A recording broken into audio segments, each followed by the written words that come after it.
icy, freeze, photo. Welcome back to another video from Street Ride. This is Rick. Thank you. We have finally done it. We hit 1,000 subscribers.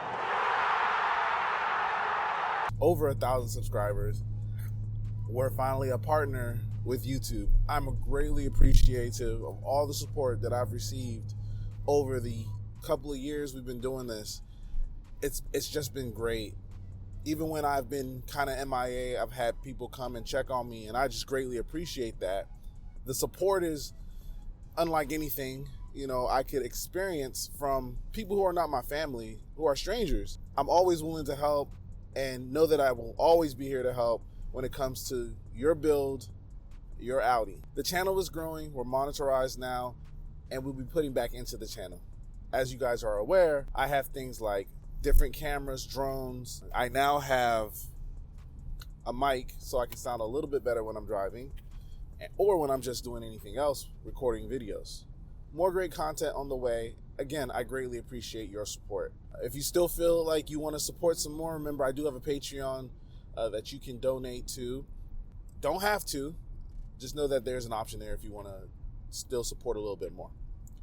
So this video is just a quick rundown on the future of Blue, and I also wanted to talk about new B9 owners that want to learn to launch their vehicle. I know there are other videos on that, but I wanted to give my spin on it, how I do it, since some people want to know how I do my times, everything like that. First, the channel Street Ride, Blue, we're waiting on some wheels that I did order. They've been shipped. I'm waiting for them to get here. It usually takes a while for them to get here. They're beautiful. They're smaller. They're 18 by 8.5 wheels.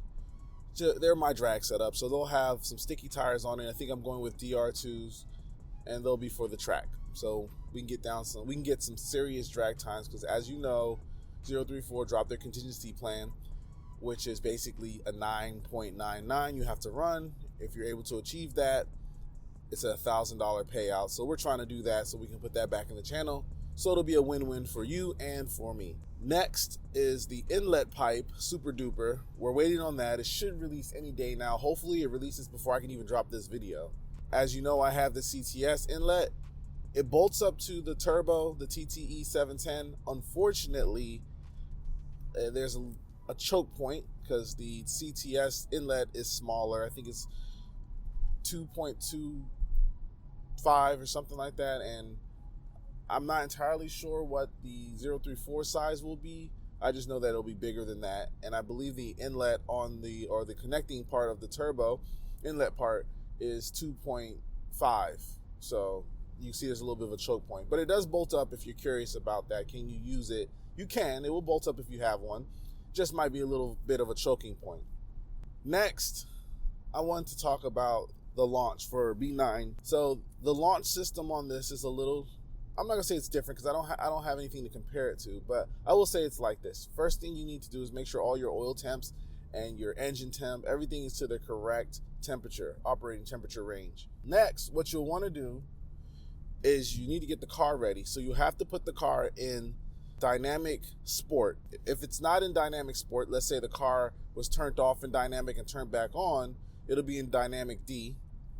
You'll just pull back on the shifter so you can take the D out.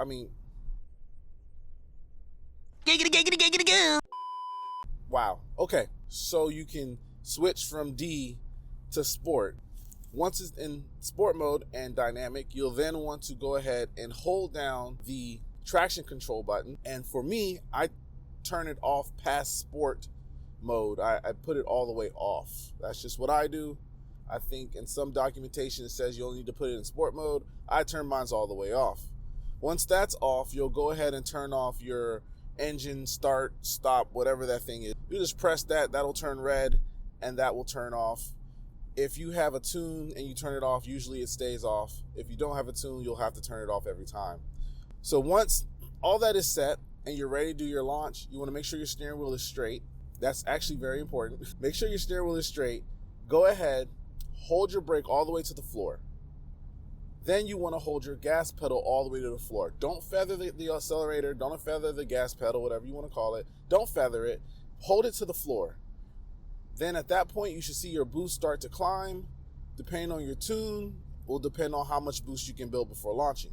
Some people like to launch at a certain RPM. That's perfectly fine.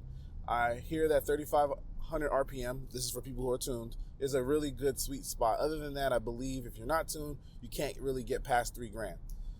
I personally will gauge it based upon the tires I have, the temperature of the road, the pressure in my tires, and wheel size before I decide on which I'm going to pay more attention to, RPM or boost. But most of the time I pay attention to boost because they kind of coincide with each other. If you watch how much boost you're making, usually it's at a certain RPM, so you don't have to watch both. That's just how I do it. So go out, run some great times. Hopefully that information helps you on how to launch your B9.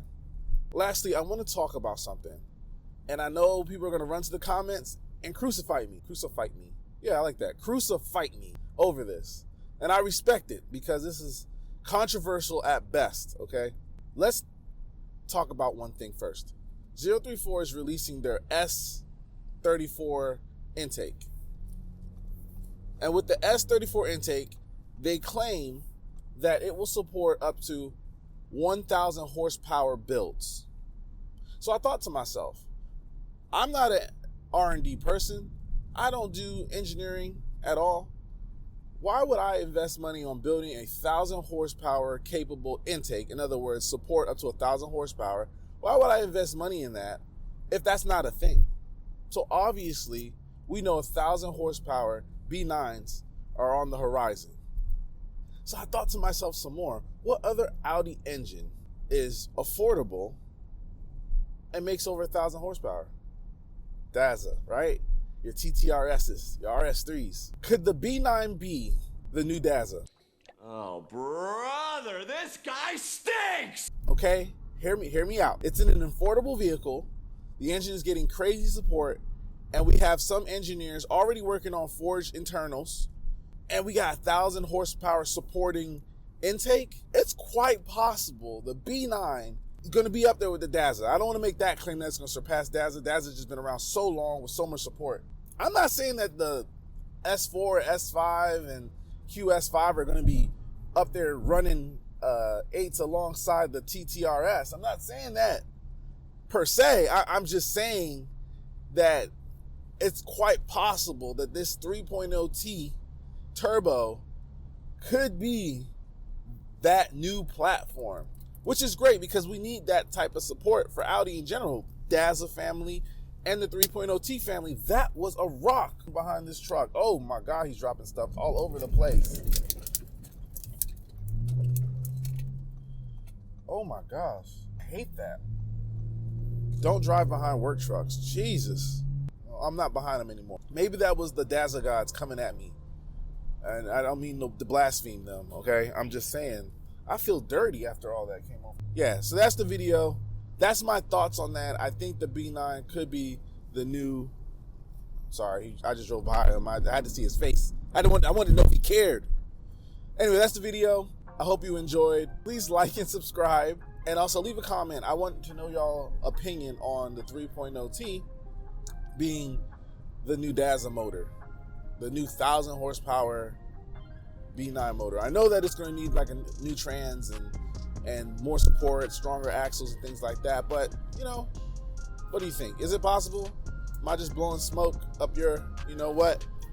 All right, y'all take care. Peace.